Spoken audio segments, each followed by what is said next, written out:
ako dito tapos kayo problemado. Kaya ako uuwi ako. Ako maghahanap ng ebidensya para makulong yung babae niya. Matapos ngang matuklasan ni Jeffrey ang nangyari kay Joel, hindi siya mapakali.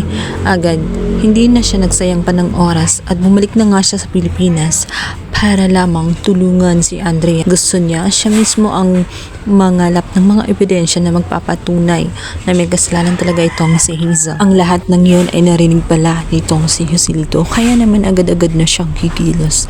Agad-agad niyang babalaan itong si Hazel na kailangan niyang mag-ingat. Unang-una ay mainit ang mga mata ng pamilya ni Velma at Manuel sa kanya.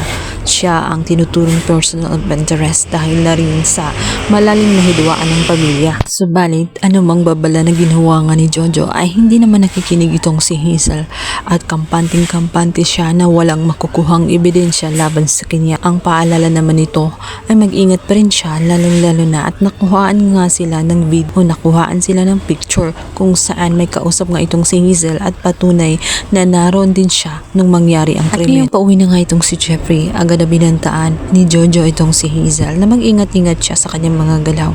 Dahil sa oras na may mangyari din dito kay Jeffrey, wala nang ibang sisisihin kundi siya.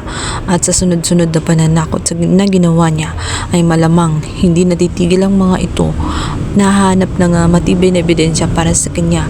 Baka ito na ang katapusan at magpagdudusahan na niya sa huli ang kanyang mga pinagagawa. Samantala, ang mag-asawang Cruz naman na ito nga si Velma at itong si Manuel ay nag-aalala sa kalagayan ng kanilang mga anak, lalong-lalo na sa safety ng kanilang panganay na si Jeffrey. Kung lahat nga ng anak nila ay pinagbabantaan at tinatakot, maaring ang kasunod noon ay si Jeffrey.